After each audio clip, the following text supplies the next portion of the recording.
Good evening, I'm Mahampawa with the news-making headlines around the world.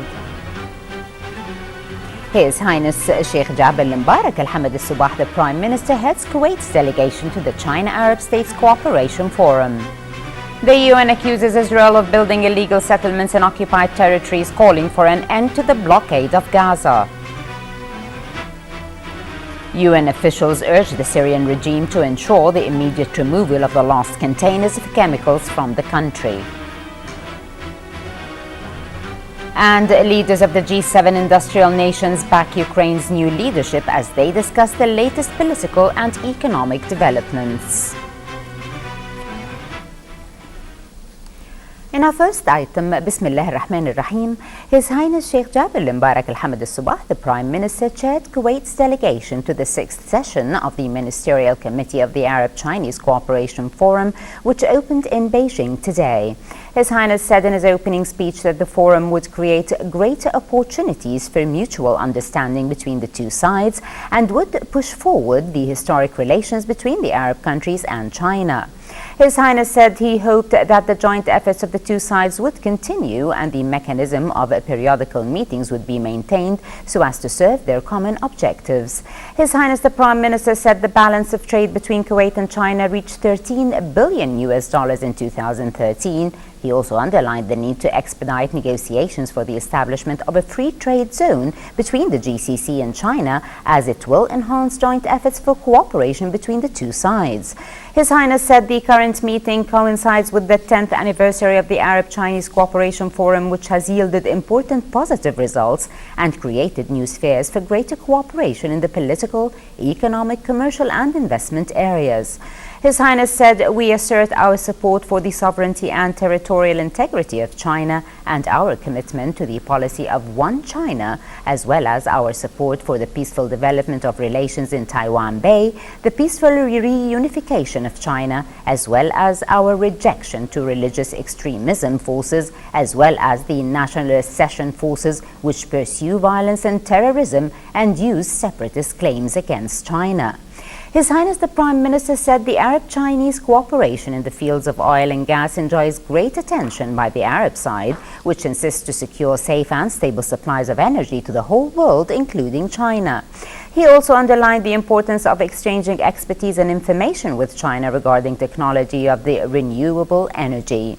His Highness also hailed the growth of trade exchange between the Arab countries and China, which totaled in 2012 $222 billion and a record figure in 2013 of $238 billion. In other words, the increase was around 9%. His Highness the Prime Minister told the opening session that the Arab and Chinese sides were playing a fundamental role towards working out a just and comprehensive solution to the Palestinian question based on relevant UN Security Council resolutions and the Arab Peace Initiative, which calls for the creation of a Palestinian state with East Jerusalem its capital and within the June 1967 borders, adding that Kuwait, in its capacity as chairman of the Arab Peace Initiative, would exert every possible effort in line with its national and humanitarian duties to reach the desired solution. And also with regard to the situation in Syria, His Highness said we should intensify joint efforts to put an end to the ongoing violence and bloodshed, adding that Kuwait, in its capacity as the chair of the Arab Committee to follow up of the situation in Syria, would make every possible effort along with its Arab sister states and other influential international parties and the United Nations to work out a political solution to the crisis. The United Nations criticized Israel today for continuing to build settlements in the West Bank and East Jerusalem and also called for an end to the blockade of Gaza. Hussein Hanif, the Malaysian ambassador to the UN, said the increasing numbers of illegal settlements is hindering the peace process for the two-state solution because most of these illegal settlements are in the occupied territory. He also said it would be difficult for people in Gaza to continue living under present conditions with the blockade still in place. United Nations statement came after Israel's housing ministry said today that it was advancing plans for nearly 1,500 new settlement housing units in the West Bank and East Jerusalem in response to the formation of a Palestinian unity government. The announcement of new settlement building was the first such move since the official end of 9 months of US-mediated Israeli-Palestinian peace talks in April. The newly appointed Palestinian Unity government sent its assuring messages to the world government, saying that its only mandate is to organize free and democratic elections and reunite public institutions between the West Bank and Gaza, and that it will continue to respect all past agreements signed between the PLO and Israel. From the West Bank, Fatma Abdel Karim has more in this report. Palestinian Prime Minister of the new unity government assured the European Union and the United Nations that his government will honor all past agreements signed with Israel after chairing the cabinet's first meeting. Prime Minister Ramid Hamdallah addressed foreign diplomats and reaffirmed that his government is focused on working to organize free and democratic elections. We are committed to all international agreements that have been signed by the PLO and President Abbas. We are committed to all serious international peaceful efforts towards achieving a Palestinian independent state with East Jerusalem as its capital. And we will be working on within this government of a technocrat to achieve a unity within the Palestinian institutions and to continue providing the services to all our citizens in East Jerusalem and the West Bank and Gaza Strip. Al-Hamdallah, who was appointed by Abbas to lead the short-term caretaker, said his government will be working to reunite the institutions between the West Bank and Gaza and addressing key pressing issues. Those statements meant well that this government will handle no political agenda, which leaves its ability to organize elections under questioning. The new government garnered the publicly announced support of the Europeans, the United Nations, as well as the Americans, to which Israel responded with harsh criticism. The government has in fact fulfilled all international recognition conditions, including the Israeli conditions. But Israel is going further with extremism.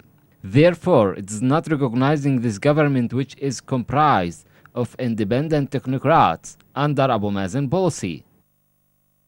As the international community hailed the reconciliation and ignored Israel's remarks about the new Palestinian steps towards ending the intra-Palestinian decision, Israel expressed its disappointment, and observers forecast punitive Israeli measures in the coming weeks to try to hurdle the government's progress. The international community will work with the new Palestinian government and will respond to its needs, just as it has been doing in the past years. And although this government's mandate seems simple, it is in fact seriously challenged, especially with an expected rise in Israeli escalation. Fatma Abdel Karim, Kuwait TV, Ramallah, Palestine. The head of the mission charged with destroying Syria's chemical weapons called on President Bashar al-Assad's government to ensure the immediate removal of the last containers of dangerous chemicals from the country. After briefing the UN Security Council, Sigrid Kaag told reporters that she will return to Damascus in a few days to press for immediate removal of the chemicals. Kaag reiterated that Syria will not meet the 30th June deadline to completely destroy its chemical weapons, but insisted that they must be safely removed as soon as possible. She stressed that security issues on roads from the site where the last containers have been prepared for shipment are not an excuse for any additional delays.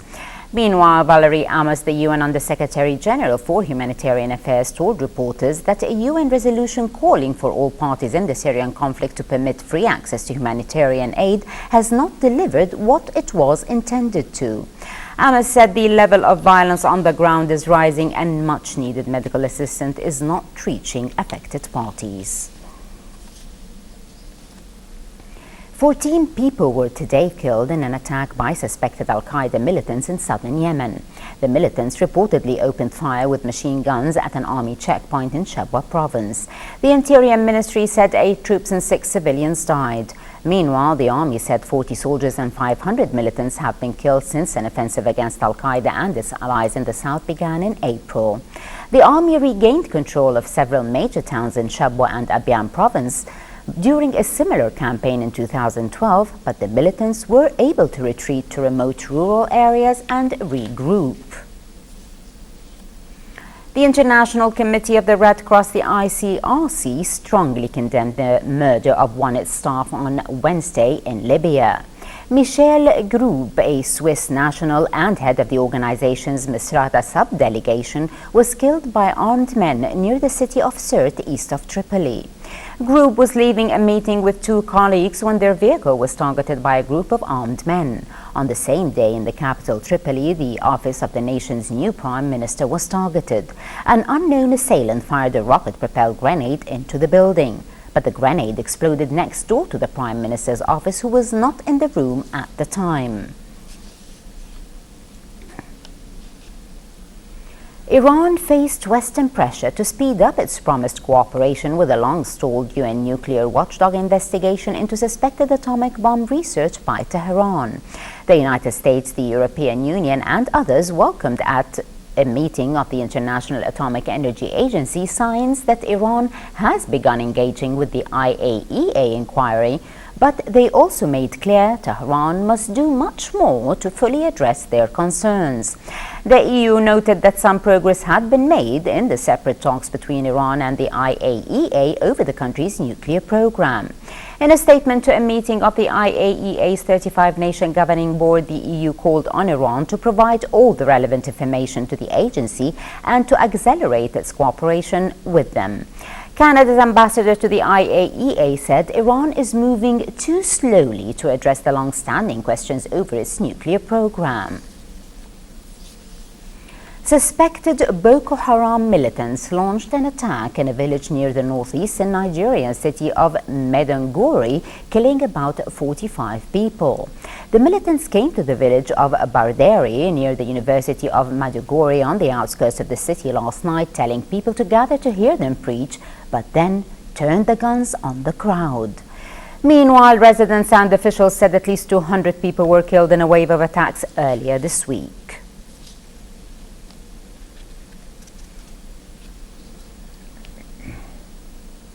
Leaders of the G7 industrial nations today said they are fully behind Ukraine's new leadership as it tries to deal with the pro-Russian insurgency. A joint statement condemned Moscow for its continuing violation of Ukraine's sovereignty. The leaders also discussed the global economic outlook, climate change and development issues. Nadia Ali has more in this report. Governments of the world's leading industrialized nations continued their G7 meeting in Brussels today, focusing on the economy, trade, climate, and energy policy.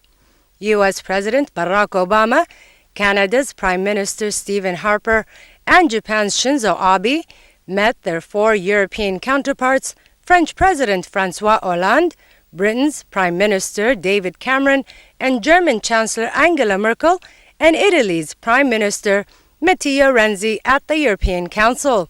After a first roundtable meeting earlier today with European Commission President José Manuel Barroso and European Council President Herman Van Rompuy, several bilateral meetings took place, including French-Canadian and German-Italian talks. One of the most sensitive discussions will be over energy security, especially in Europe, which relies on Russia for around a third of its oil and gas, a fact that gives Moscow leverage over the EU and its 500 million people. European leaders have committed themselves to diversifying away from Russia, but doing so will take time and be costly and may in part depend on the willingness of the United States to supply liquefied natural gas to Europe. A separate communiqué will be released by the G7 leaders after talks today, which will highlight the need to prioritize security of energy supplies. The economic discussion is not expected to break new ground. Instead, it may reiterate that all the G7 members focus on sustaining economic recovery and tightening regulations to prevent future banking sector problems. The leaders will reaffirm a commitment to completing financial reforms this year, including ending too-big-to-fail banking. Meanwhile, the world's leading industrialized nations threatened yesterday to impose harder hitting sanctions on Russia if it does not help restore stability to eastern Ukraine, where pro-Russian militias continue to operate at will. So far, the United States and European Union have imposed relatively minor travel bans and asset freezes on dozens of Russian officials in reaction to the seizure of Crimea. Some saw that as an indication that Russia was being more cooperative, reducing the threat of further sanctions. But yesterday's communiqué suggests the West is not yet satisfied that President Vladimir Putin is doing enough to calm the situation. While President Putin has been cut out of the G7, making it the first meeting without Russia since it joined the club in 1997, he will hold face-to-face meetings with Merkel, French President Hollande, and Britain's Cameron at a D-Day anniversary gathering in France later this week. Afghan security forces arrested 3 Taliban members involved in the abduction of an Indian national in western Afghanistan. An Afghan Interior Ministry spokesman said today that the Afghan forces were working hard to secure a safe release of the 47-year-old Indian national Reverend Alexis Prem Kumar, the country director of the Jesuit Refugee Service in Afghanistan. He was taken on Monday from a school for returned refugees that he was visiting in Shodat village, some 25 kilometers from the western city of Herat. A search operation is ongoing, but the spokesman declined to give any further details. Pro-Russian rebels forced Ukrainian border guards out of their base in the eastern town of Sverdlovsk on the Russian border yesterday. The rebels said the guards there were granted a safe exit and they left with their weapons. Pro-Russian fighters also dislodged government troops from 2 other bases in eastern Ukraine. Meanwhile, President-elect Petro Poroshenko ordered the resumption of operations by government forces soon after his May 25th election to quell the rebellion by militia in the Russian-speaking area, where people were largely unable or unwilling to vote in the poll.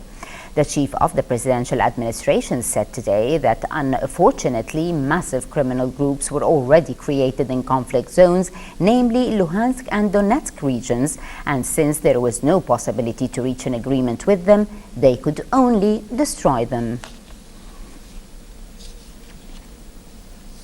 And in business local news, today's session at Kuwait Stock Exchange saw all of the markets indices in the red territory at the end of this week's trading.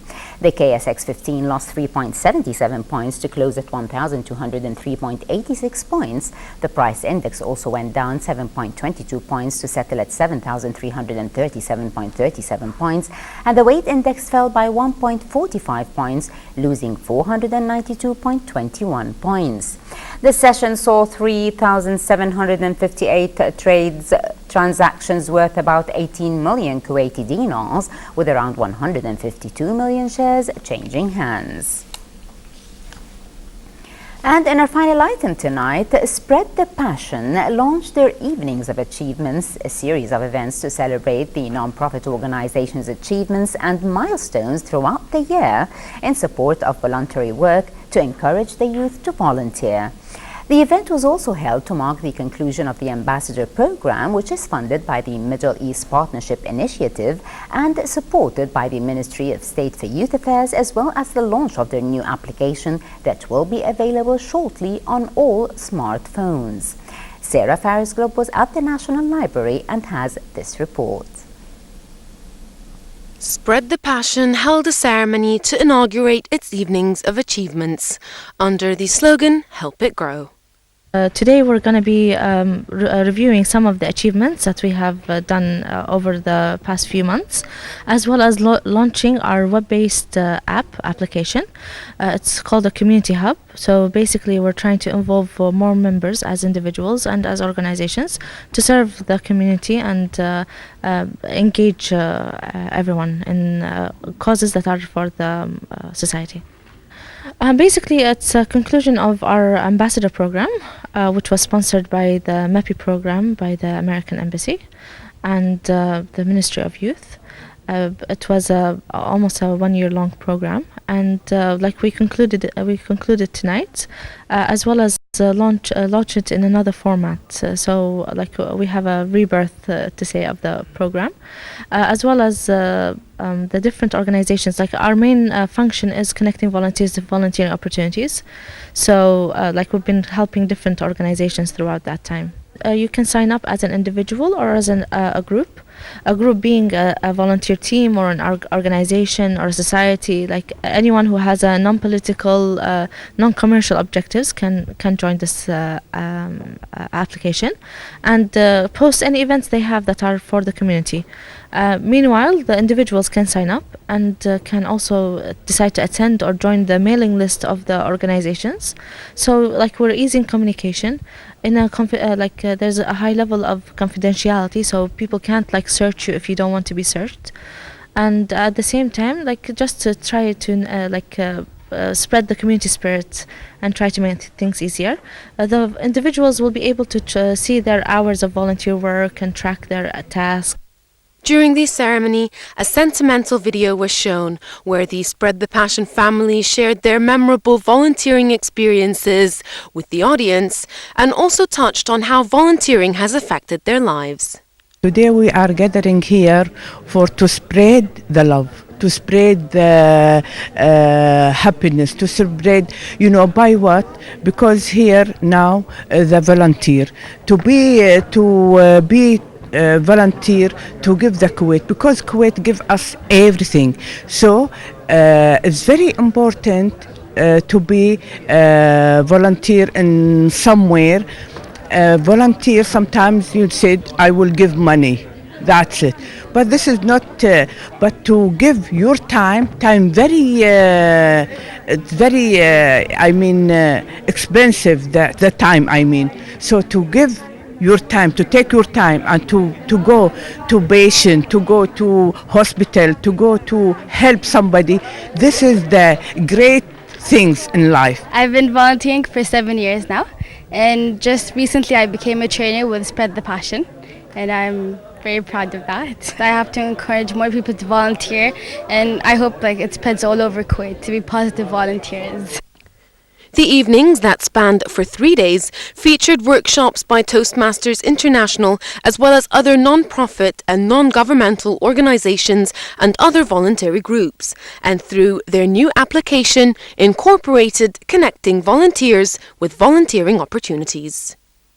The Spread the Passion family has opened their Evenings of Achievements under the slogan Help It Grow, an initiative that aims to support and promote voluntary work in the country, and also the perfect platform to launch their new smartphone application that also aims to do just that. From Kuwait National Library, this is Sarah Glubb reporting for English News. For a chance to see our reports again, please visit our YouTube channel at MOI Kuwait News. Well, with that, we conclude our news bulletin. Thank you for joining us. Have a pleasant time. I'm Maham Tawa. Before we go, we remind you once again of our main top stories. Have a pleasant time and good night. His Highness Sheikh Jabir Mbarak Al-Hamad Al-Subah, the Prime Minister, heads Kuwait's delegation to the China-Arab States Cooperation Forum. The UN accused Israel of building illegal settlements in occupied territories, calling for an end to the blockade of Gaza. UN officials urged the Syrian regime to ensure the immediate removal of the last containers of chemicals from the country. And leaders of the G7 industrial nations back Ukraine's new leadership as they discuss the latest political and economic developments.